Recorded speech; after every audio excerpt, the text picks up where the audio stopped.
Radio Notre-Dame. La vie prend un sens. Le grand témoin. Vincent Némon.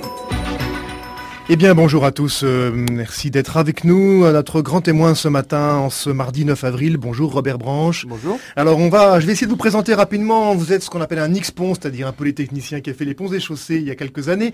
Vous êtes aujourd'hui, et depuis 25 ans, consultant spécialisé dans l'accompagnement des équipes de direction dans la définition et la mise en œuvre de stratégies innovantes en univers incertain. Ça, c'est ce qu'on peut lire sur vous. Vous animez votre propre blog, neuromonde.fr ou .com, et vous avez publié plusieurs ouvrages aux éditions du Palio, dont Les mers de l'incertitude en 2010. Vous préparez d'ailleurs un nouvel ouvrage qui paraîtra en septembre 2013, qui traitera, lui, du management par émergence et du neuromonde, fameux neuromonde dont on va parler. Ce monde de l'interdépendance et de la connexion qui est désormais largement le nôtre, dites-vous. Alors, Robert Branche, qu'est-ce que c'est que ce neuromonde ? Avant de venir sur le neuromonde, je voudrais faire un commentaire sur l'incertitude. Parce que je crois qu'on vit collectivement un malentendu sur l'incertitude. Au risque de paraître provoquant, l'incertitude est une bonne nouvelle. Je m'explique. Imaginez un monde où il n'y ait pas d'incertitude. Imaginez un monde qui est prévisible. Imaginez un monde que l'on peut modéliser. On n'a pas besoin d'être humain. On n'a pas besoin de dirigeants. On est juste quelques bonnes machines, ça ira. On n'a pas d'espace de liberté. On n'a pas de possibilité de créer de la valeur. Donc l'incertitude est paradoxalement une bonne nouvelle. Alors pourquoi vous, moi, tout le monde, on a peur à l'incertitude ? Oui, parce qu'on est dans un monde où justement on essaye de l'effacer le plus possible, l'incertitude. Je vais me permettre de remonter un peu dans la jungle, parce que finalement, en termes d'évolution, on a quitté la jungle il y a très peu de temps. Donc imaginez, on est dans la jungle, on entend du bruit dans les feuilles, on se dit c'est un tigre. Alors on part en courant, comme on est très entraîné, on arrive à monter en haut de l'arbre. Une fois qu'on est en haut de l'arbre, on voit que c'est pas un tigre, on voit que c'est du vent. On en est pour une belle peur, finalement, c'est pas très grave. Si jamais par contre, on a cru que c'était du vent, alors que c'était un tigre, ni vous ni moi, nous ne serions là. Nous sommes des survivants, nous avons appris à penser qu'il y a des tigres chaque fois qu'on entend du bruit dans les feuilles. Oui. Ce qui veut dire que tout notre inconscient, nos processus non réfléchis, nous amènent des peurs face à l'incertitude. Et si nous ne mobilisons pas des processus conscients, intelligents, nous ne voyons pas et nous oublions que l'incertitude est une bonne nouvelle. Donc du coup, dans ce monde que j'appelle le neuromonde, pourquoi ces peurs explosent ? J'ai essayé d'expliquer juste en 1 ou 2 minutes qu'est-ce que j'appelle le neuromonde, ce monde de la connexion. En fait, il s'est passé depuis quelques dizaines d'années, vraiment très peu de temps, 3 phénomènes consécutifs. Le premier dont on parle, je pense, assez régulièrement, est l'explosion du nombre d'êtres humains. Pendant très très longtemps, on était moins d'1 milliard. Nous sommes 7 milliards. On est passé de 1 à 7 en très peu de temps, en quelques dizaines d'années. Et on va aller, alors il y a un débat, vers 9-12. Donc du coup, on est plus proches physiquement les uns des autres. Deuxième point, se sont développés des objets qui nous permettent d'agir à distance. Avant, on agissait avec la longueur de notre bras, avec une faux, une fourche ou un marteau.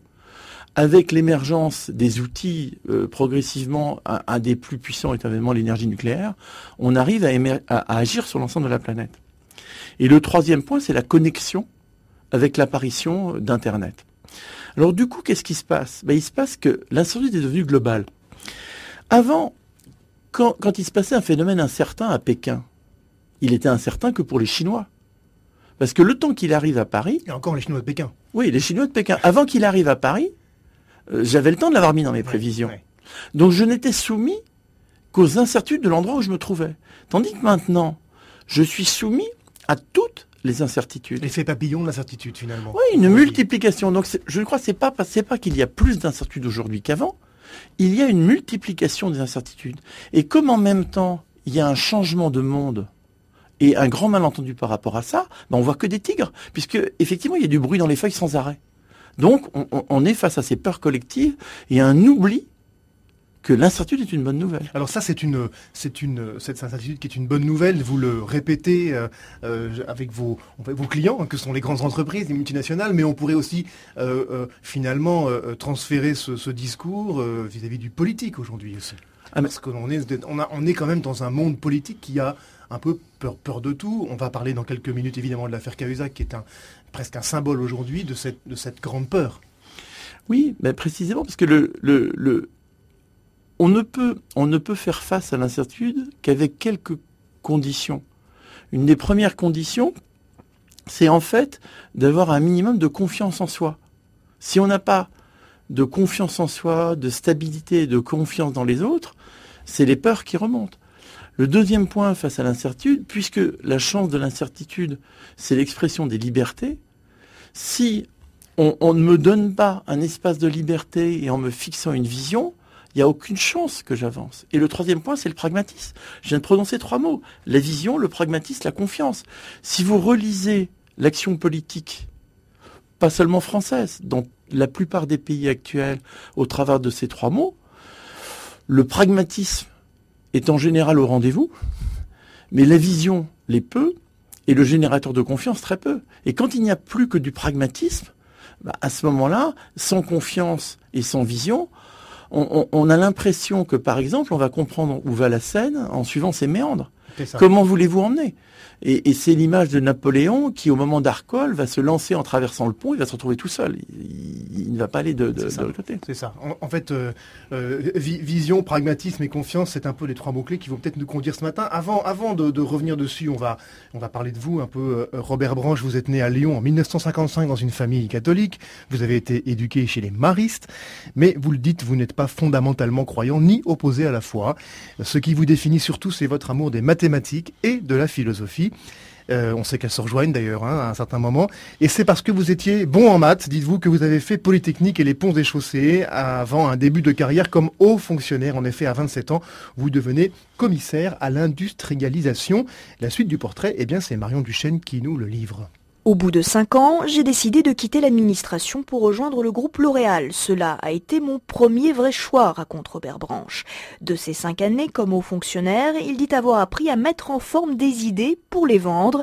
Il aurait pu se tourner vers la politique, ce qui le titille d'ailleurs aujourd'hui, mais il a finalement choisi le marketing. À l'époque, la politique me donnait une sensation de vertige, trop de puissance, je n'avais pas assez d'expérience. 3 années chez L'Oréal, une entreprise modèle à ses yeux.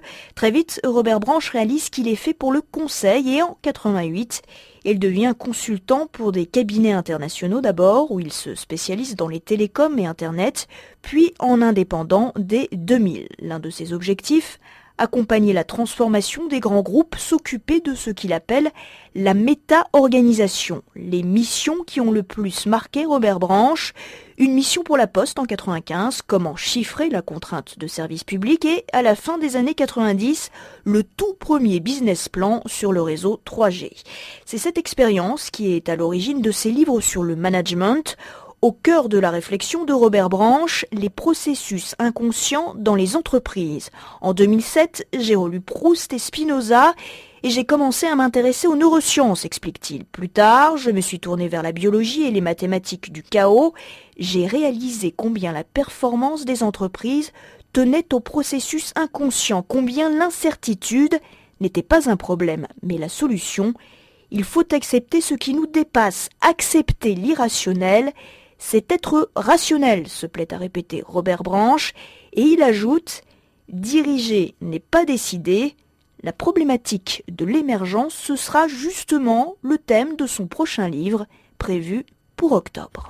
Voilà, coup de chapeau à Marion Duchesne qui arrive en quelques lignes toujours à brosser des portraits, on va dire très riches. Ça vous convient, Robert Branche, ce portrait ? Oui, tout à fait. Bon, alors combien l'incertitude n'est pas un... elle rappelle que vous dites combien l'incertitude n'est pas un problème, mais la solution, c'est quand même assez original, on va dire audacieux de dire ça aujourd'hui.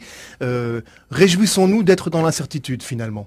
Oui, parce que je comprends que quelqu'un qui n'a que des peurs et qui n'a pas de marge de manœuvre pourrait être choqué par ce que je dis. Oui, parce qu'on peut imaginer quand même quelqu'un en précarité de l'emploi. C'est vrai que mon propos s'adresse beaucoup plus à ceux qui sont en responsabilité. Et il y a beaucoup de gens responsabilisés. Il n'y a pas que les grands dirigeants. Il y a des séries de dirigeants dans les entreprises et les sociétés. Donc c'est vrai que mon propos s'adresse plus à ceux-là. Mais imaginons simplement un instant un monde où il n'y aurait pas d'incertitude. Je veux dire, c'est les pires romans de science-fiction. Enfin, c'est un monde où il n'y a plus que des C'est machines. 1984, hein, de Mais toute voilà. façon, c'est clair. Et donc c'est abominable. Mhm. Donc c'est en ce sens-là. Je ne suis pas en train de dire qu'il faut de l'incertitude de partout. Ça veut dire aussi qu'on prend un certain nombre de précautions de façon à être sûr d'être à l'heure. J'ai mis l'incertitude en avance. J'arrive toujours en avance. Donc après, il y a des techniques précisément pour pouvoir lâcher prise. Il ne faut pas se mettre en risque sans arrêt. Voilà, et lâcher prise, c'est pas laisser faire, on va y revenir. Ouais. Vous le dites dans une interview récente, un monde que nous ne comprenons plus. En fait, c'est pas ça l'essentiel de comprendre le monde. C'est pas l'essentiel de comprendre le monde aujourd'hui. Mais non, parce que en fait, qu'est-ce que c'est que comprendre ? Comprendre, je vais pas... C'est faire sien, je crois. Oui, et je vais pas repartir dans des grandes théories philosophiques, mais ça vaut le coup de se repencher un peu sur la philosophie de temps en temps. C'est finalement, on ne sait pas comprendre ce qu'on n'a pas déjà vécu. C'est la grande image de Platon avec les cavernes où on retrouve ce que l'on connaît. Mythe de la caverne, on ne Voilà. voit qu'une image. Hein. Donc comprendre, c'est penser à partir du passé. Or, ce qui est en train d'arriver est nouveau. Ce monde du neuromonde est un monde totalement nouveau. Pour l'expliquer, je vais vous raconter une histoire qui est au cœur de mon prochain livre et qui est l'histoire des fourmis de feu. Je suis certainement pas en train de dire qu'on est des fourmis, ce n'est qu'une image. Les fourmis de feu, qui sont des fourmis d'Amérique du Sud, ont acquis une propriété assez étonnante. Comme elles vivent dans un pays où elles sont soumises à des inondations de façon récurrente, quand elles sentent qu'une inondation va arriver, elles s'attrapent les unes aux autres et elles forment ce qu'on appelle un radeau. Ce radeau est extrêmement résistant, c'est-à-dire qu'elles se tiennent tellement les unes aux autres que c'est aussi solide qu'une balle de tennis, et ça flotte, parce qu'elles ont emprisonné de l'oxygène. Et elles mettent l'arène sur le dessus. Et après, ça part sur le fleuve. Elles peuvent heurter des morceaux de bois. Elles survivent. Elles survivent aux vagues. La seule chose auquel elles ne survivent pas, c'est les poissons qui de temps en temps mangent un morceau. Il n'y a aucun système parfait. Et elles attendent de pouvoir retoucher le bord. Et quand elles retouchent le bord, celles qui sont au bord s'accrochent, elles se déroulent, elles repartent. Pourquoi je raconte cette histoire ? C'est que premièrement, j'ai pas pu interviewer une fourmi de feu. Non, j'imagine. Mais je pense pas que ça soit sorti d'un bureau d'études. Je ne crois pas qu'il y a 1 millier d'années ou 10 000 ans, les fourmis de feu se soient dit on en a assez de mourir de façon récurrente, il faut qu'on trouve une solution. Donc on fait un certain nombre de prototypes, on fait des tests et on voit comment ça marche. Je rappelle quand même que vous êtes polytechnicien, hein. Oui. Vous savez de quoi vous parlez. Hein oui, comme j'ai Ingénieur, vous êtes un ingénieur. Voilà, d'abord. et j'ai effectivement réussi par les mathématiques au départ. Donc précisément, je sais à quel endroit elle s'applique et à quel endroit elle ne s'applique pas. Et donc, premier point, c'est né parce que c'est né. La deuxième question que je posais, c'est imaginez un instant que vous êtes une fourmi de feu et que vous êtes en train d'attraper votre voisine. Vous pensez à quoi ?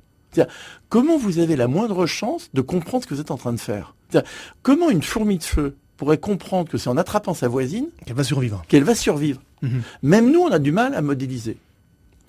Eh bien, mon propos est certainement pas de dire qu'on est des fourmis, mais dans ce neuromonde qui est le monde de la connexion, il y a de plus en plus de propriétés émergentes qui nous dépassent. Et nous n'avons pas plus de chances de comprendre ce qui est en train de se passer qu'une fourmi de feu a la possibilité de comprendre le radeau. Donc du coup, il faut une acceptation.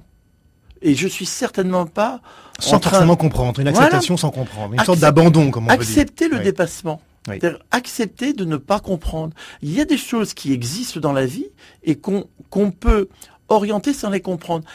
Un berger qui garde des moutons n'a pas fait des études de biologie et il arrive parfaitement à garder les moutons de façon efficace. Donc arrêtons ce mythe de vouloir diriger par la compréhension et l'analyse. Et il faut retourner à une étude beaucoup plus modeste et une acceptation du dépassement. Et en même temps, si on file la métaphore encore un peu plus loin, les fourmis de feu, c'est aussi un exemple de solidarité spontanée aussi, qui est peut-être aussi quelque chose qui manque un peu dans notre monde d'aujourd'hui. Tout à fait. Et donc, ça sera le titre de mon prochain livre. Mon prochain livre va s'appeler Les radeaux de feu.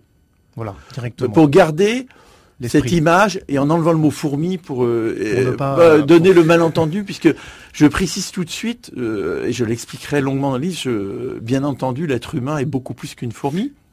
Alors vous savez, Robert Branche, notre exercice aussi du matin, du grand témoin, c'est aussi de lui demander son propre regard sur l'actualité. On parle de deux choses ce matin énormément, en tout cas depuis quelques jours, c'est cette fameuse affaire Cahuzac et les réactions que l'on voit du côté du gouvernement, du côté de l'opposition, du côté de l'opinion publique. Qu'est-ce que ça vous inspire finalement, cette sorte de panique face à une faute certes, mais pas forcément la plus grave de toutes? Oui, enfin, je pense que c'est une des fautes les plus graves de toutes d'un dirigeant. Parce que en système incertain, une des premières responsabilités d'un dirigeant est d'être générateur de confiance. Donc mentir publiquement devant une institution officielle, non seulement les médias, mais au lieu officiel, c'est d'une gravité extrême. Comment voulez-vous que tout un chacun comprenne, accepte un propos demain et aujourd'hui? Moi, j'avais déjà été frappé depuis plusieurs années de voir se déliter un climat de confiance.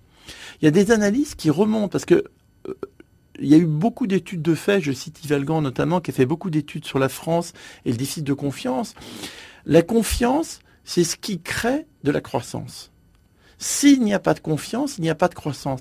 Aucun paysan ne va semer des grains s'il doute d'avoir du blé.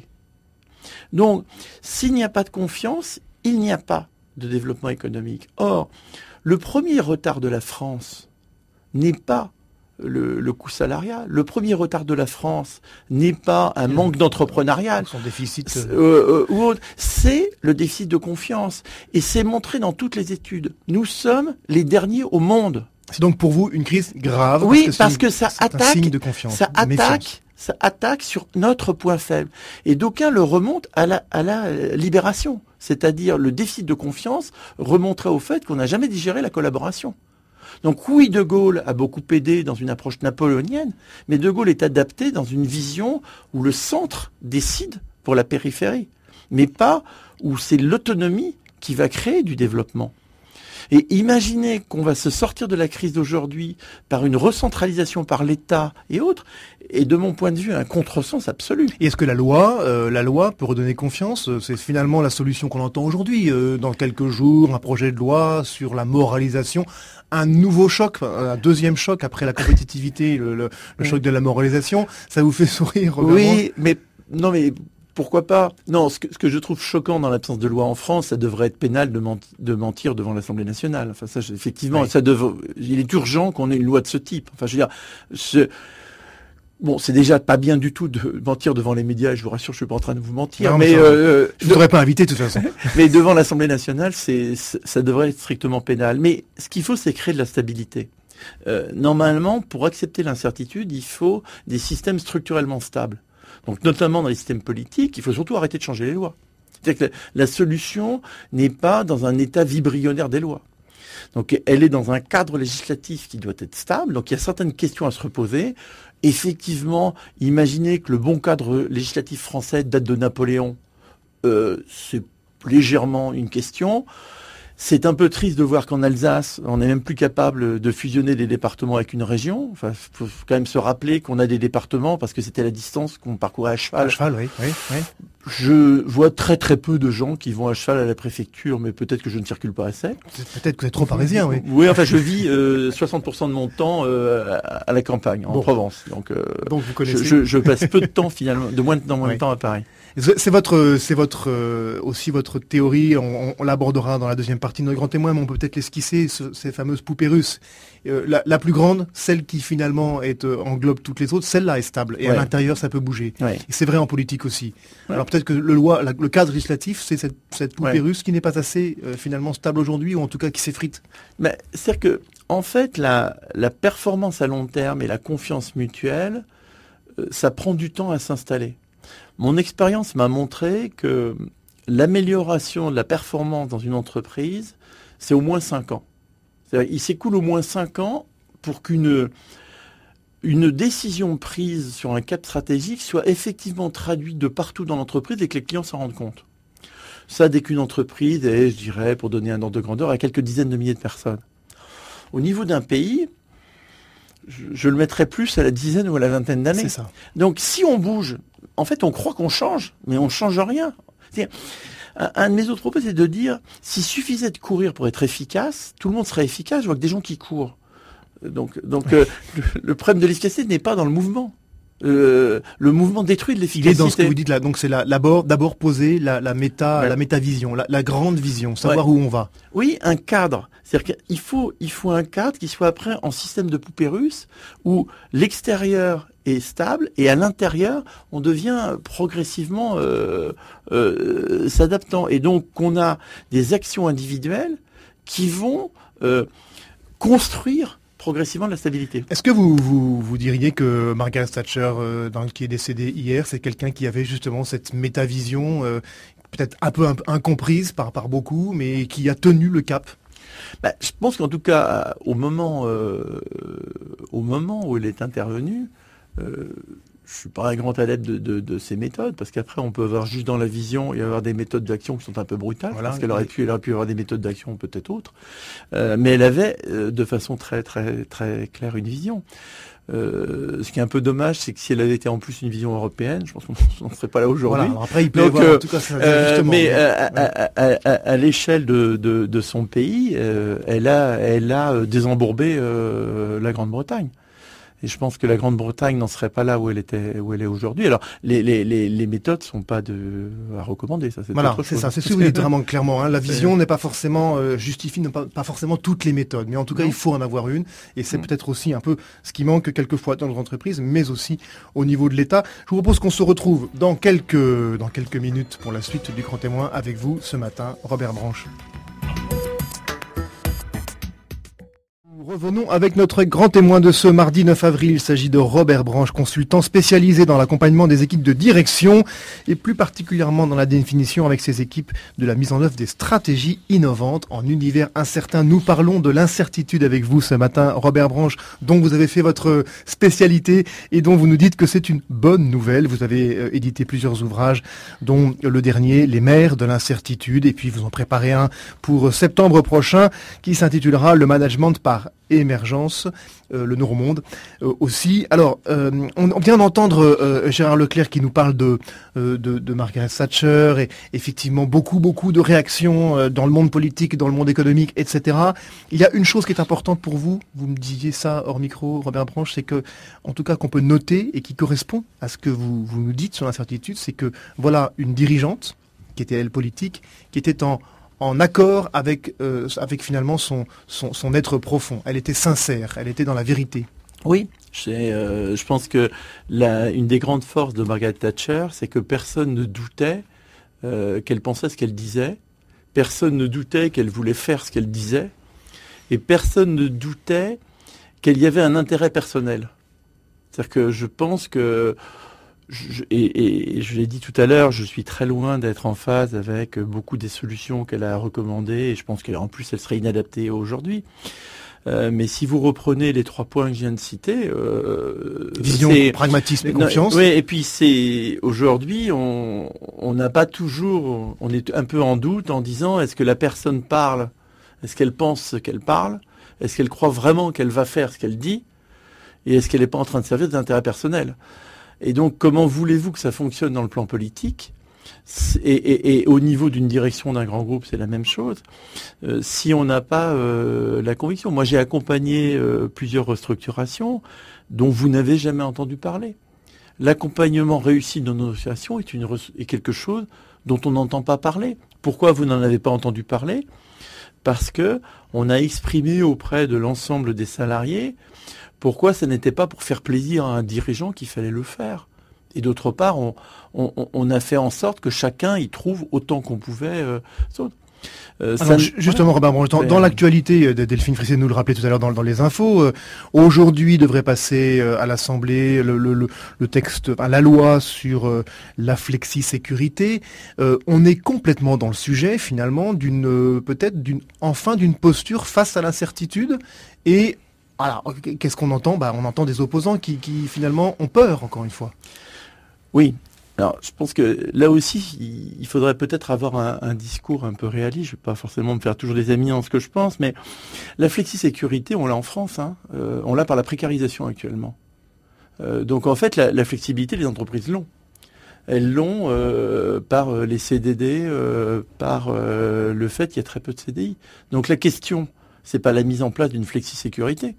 C'est la transformation d'un système complexe, multiple, qui ne donne aucune protection aux salariés, dans un système qui maintient une flexibilité qui existe déjà et qui apporte une sécurité aux salariés. Donc si on le présentait comme ça serait peut-être déjà un peu plus facile aux salariés de l'accepter. Parce qu'actuellement, en fait, on a un système, parce que la nature a horreur du vide. Si on avait eu un système rigide, le système économique français aurait explosé depuis déjà très longtemps.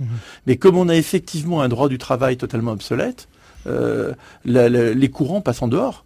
Donc la question, elle est de mon point de vue beaucoup plus de remettre à plat un système, et effectivement l'évolution actuelle va dans le bon sens. Quand même. Mais bien sûr, mais je pense que on n'a pas le choix de toute façon. Oui, mais ce qu'on n'évoque pas assez, c'est que c'est pas apporter moins de sécurité aux salariés, au contraire. Cette évolution législative, si tant est qu'elle se passe de façon correcte, apportera un système qui devrait de nouveau développer des contrats à durée indéterminée. Est-ce que face à cette incertitude qui nous environne et qui est aujourd'hui plus présente, plus prégnante qu'elle l'était, même si le monde n'est pas plus incertain, en tout cas on le ressent comme plus incertain, c'est ce que vous nous expliquiez, est-ce que la tentation de l'immobilisme n'est pas de plus en plus forte elle-même? Finalement, ne bougeons pas, comme ça au moins il nous arrivera rien. Oui, c'est certes, mais dans un système qui est massivement chaotique, c'est pas efficace de toute façon, parce qu'à ce moment-là vous n'êtes que ballotté par les courants. Donc si vous n'avez pas la capacité à avoir une vision, à entraîner autres, vous n'êtes plus dans le lâcher prise, dans le laisser faire. Alors vous nous dites ça aussi, il faut face à l'incertitude diriger en lâchant prise, ce qui ne veut pas dire en laissant faire. Ça signifie quoi, lâcher prise pour un dirigeant de société ou pour un politique? Ça veut dire avouer qu'on ne sait pas de quoi demain sera fait, ce qui est pas entendable pour le commun des mortels, pour le salarié ou pour l'électeur. Avant je vais répondre. Déjà, la première chose qu'il faut comprendre, c'est qu'en fait, on n'est pas là pour décider. Quand on est décideur. Non, quand on est dirigeant. Oui. Il y a une confusion. On croit que diriger, c'est décider. Si on prend un peu de recul, dès qu'on est dans une grande organisation, je ne parle pas d'une PME, donc dès qu'on est d'une grande entreprise, il y a forcerie un État. La quantité des décisions qui se prennent de partout est en tel grand nombre que le poids de la décision du dirigeant, qu'il soit le président, le ministre, le PDG ou le directeur, même si cette décision a un poids instantané fort, pris dans la masse des décisions, elle n'est rien. Donc la problématique du management n'est pas la décision, c'est l'émergence. C'est comment faire en sorte qu'un système massivement émergent et qui décide constamment à tout moment va dans une certaine direction. C'est-à-dire, par exemple, si on prend l'administration, que tous les fonctionnaires qui décident, ils sont très nombreux, notamment en France, décident à peu près tous dans le même sens? Non. Ou partagent une vision? Non, pas qu'ils décident dans le même sens. Que l'ensemble des décisions qu'ils prennent conduisent à mettre en œuvre une vision qu'on a eue. C'est ça. Donc, on a un système qui reste extrêmement instable et extrêmement avec beaucoup de liberté, parce que si l'autre intérêt, c'est que comment voulez-vous que quelqu'un perçoive l'incertitude comme une bonne nouvelle s'il n'a pas de marge de manœuvre au niveau où il se trouve? Si on n'a pas de marge de manœuvre, on ne perçoit pas l'incertitude comme un espace de liberté. Oui, c'est plutôt anxiogène. C'est voilà. Plutôt, oui. Donc il faut donner du pouvoir aux gens pour qu'ils voient que leurs marges de manœuvre sont effectivement un espace de liberté. Et si ceci se fait avec une compréhension d'une vision, d'une direction qui est donnée, à ce moment-là, l'ensemble va avancer dans une certaine direction, et d'autre part dans une méta-organisation, c'est-à-dire dans des principes de fonctionnement. Donc aux dirigeants de réaffirmer ces principes, de réaffirmer cette vision, c'est son job finalement, plus que de décider de choses plus ou moins de détails. Alors Pour illustrer ça, je vais le décliner sur le cas de L'Oréal pour donner un peu de corps. Alors, pourquoi L'Oréal? D'abord parce que j'y suis passé. Deuxièmement, je pense qu'être un peu franco-français et cocorico à certains moments, c'est pas mal. Et en plus, je pense que L'Oréal est, de nouveau, aucun système est parfait, mais est un bon exemple de ce que j'appelle des poupées russes stratégiques qui donnent de la stabilité. Qu'est-ce que c'est que la stratégie que L'Oréal a choisie il y a grosso modo une 40-50 ans? C'est de dire, je m'adresse à la beauté. Une fois que vous avez fait ce choix, vous n'avez pas besoin de vous réveiller le matin pour savoir si elle y est encore. La beauté, elle y est hier, elle y sera demain. Alors ils ont fait une évolution au bout de 20 ans. Au départ, c'était que la beauté de la femme. Dans les années 80, ils ont dit, et de l'homme aussi. Et ils ont réfléchi longuement. Bon. Mais si on en reste là... Ça, c'est le cadre, c'est la vision. C'est la vision extrême, c'est le total. C'est vrai que si j'en reste là, ça oriente pas l'action de tous les matins. Donc il faut passer à un deuxième niveau de traduction. Le deuxième niveau de traduction que L'Oréal a fait, il dit, c'est pas seulement la beauté auquel je m'intéresse à la beauté à travers la peau, les cheveux et le parfum. Donc ça, c'est une poupée russe dans déjà la première. Mais de nouveau, deuxième même d'ailleurs. Les poupées, la peau, les cheveux et le parfum, ça y est hier, ça y est aujourd'hui, ça y sera demain. Troisième point, ils disent, et je vais le faire à travers des marques mondiales, dans tous les circuits de distribution, chaque marque étant dans un circuit de distribution. Ça, c'est un vrai choix. Parce qu'il y a d'autres gens qui disent, je ne veux pas être dans tous les circuits, je ne mets pas une marque dans un circuit.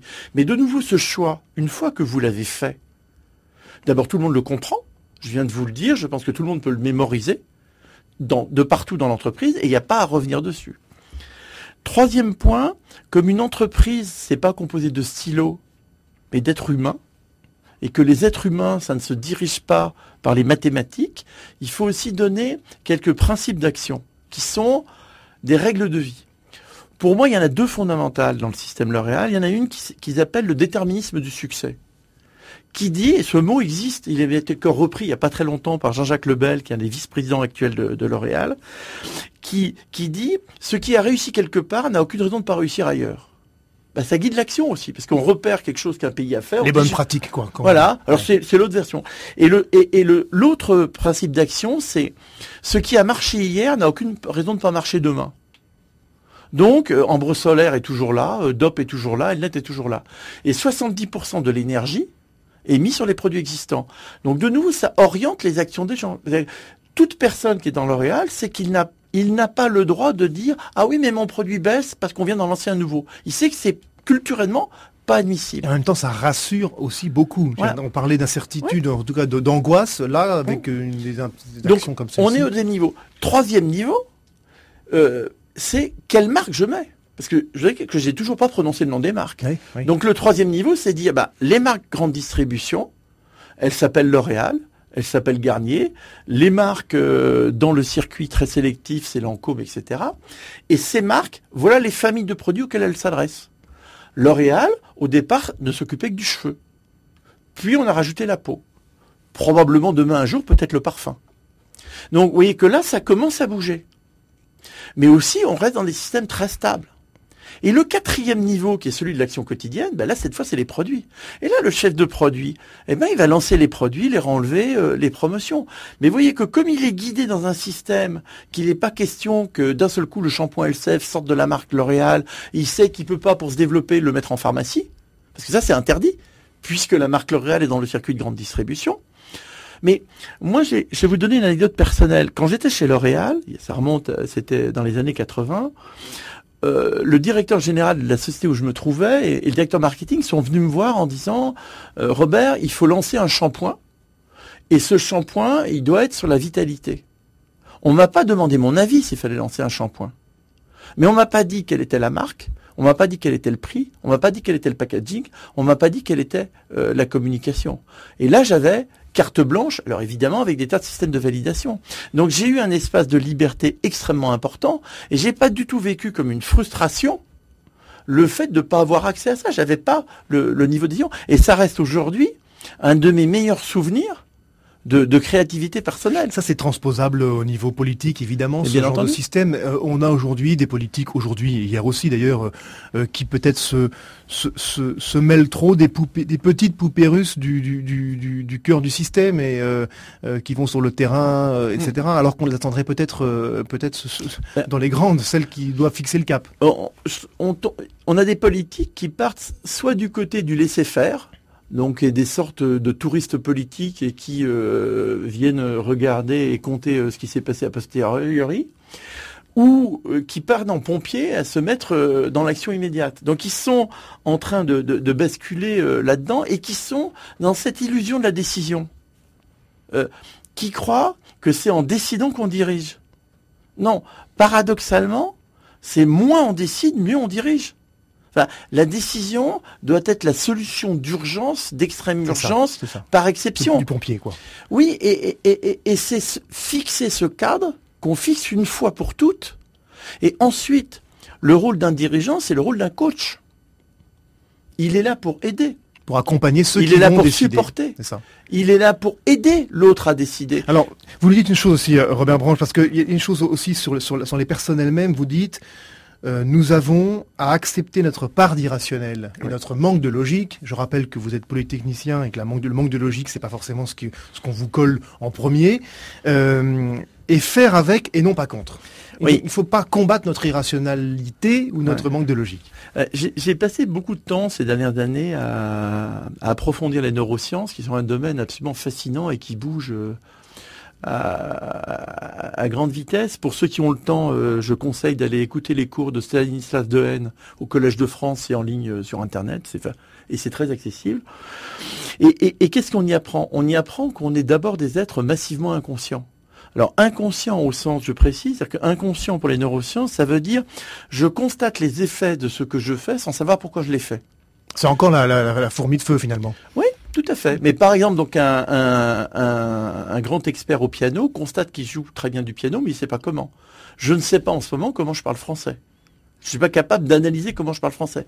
Je constate, et après certains auditeurs peuvent constater que je parle plus ou moins bien, ça c'est un autre sujet, mais c'est un effet, je peux constater, mais pas les mécaniques. Donc nous sommes d'abord inconscients à nous-mêmes. Donc nous sommes d'abord non conscients de pourquoi nous faisons les choses. Et ensuite, dès que l'entreprise est grande, il y a des tas de choses auxquelles je n'ai pas accès. Donc il y a une sorte de double vertige du dirigeant, qui est un vertige d'iceberg personnel, au sens que l'essentiel en lui-même se passe sans qu'il puisse réellement comprendre de pourquoi ça se passe, et en plus dans son entreprise, sans comprendre pourquoi ça se passe. Donc vaut mieux lâcher prise. Et c'est une démarche d'humilité qui n'est pas forcément facile, parce qu'on n'attend pas ça aujourd'hui du dirigeant. On attend plutôt qu'il soit totalement transparent, qu'il maîtrise tout, qu'il montre une image de grande maîtrise, quoi. Est-ce qu'en disant ça, en ce moment, je donne l'impression de pas avoir de maîtrise? Est-ce que quand je vous parle, je donne l'impression de quelqu'un qui ne sait pas où il veut aller? C'est bien pour ça d'ailleurs que je vous ai invité, Robert Branche. Oui, je pense qu'à un moment, au Oui, contraire, c'est dans l'acceptation de ses propres limites qu'on inspire le plus confiance. Un petit mot juste dans la minute qui nous reste, Robert Branche. Vous racontez une anecdote pour commencer votre livre qui va paraître. Cette anecdote, c'est votre quasi-décès. Juste en quelques mots quand même, nous pour mettre l'eau à la bouche, qu'on ait envie d'aller chercher votre livre qui paraît en septembre prochain. Effectivement, il se trouve qu'il y a 18 mois, si j'avais pris le métro, je serais pas en train de parler. Parce que, par un hasard de circonstances, j'ai remonté les côtes de la Croix-Rousse, j'ai eu une douleur au niveau du thorax. J'avais un dîner avec une de mes nièces qui a compris tout ce qui se passait. J'avais 2 artères bouchées à 95%. Donc j'allais mourir sous 24 heures. Donc j'ai décidé de commencer ce livre par cette anecdote, qui est plus qu'une anecdote à titre personnel, mais qui pour le reste, à part moi-même, est finalement une anecdote. Parce que, pour 2 raisons. Premièrement, c'est que ça montre que on n'est pas conscient des choses importantes qui se passent. Que finalement, c'est le cachet qui est souvent le plus important. Et deuxièmement, c'est aussi pour essayer d'être en témoignage moi-même et montrer que j'essaye d'appliquer à moi-même ce que je dis. C'est-à-dire, je crois qu'il y a un grand défaut qui a été fait, qui était de dire on est 2 personnes. On est celui qui vit, celui qui pense, celui qui aime et celui qui dirige et conseille. Non, on n'est qu'un. Voilà, on n'est qu'un, on va rester sur cette belle conclusion, apprendre à accepter l'incertitude, apprendre que nous sommes un seul pour cela. Merci beaucoup Robert Branche d'avoir été avec nous ce matin. Je rappelle que votre livre est à paraître en septembre 2013 aux éditions du Palio. Vous aurez l'occasion peut-être de revenir pour nous en parler. Merci beaucoup et à très bientôt.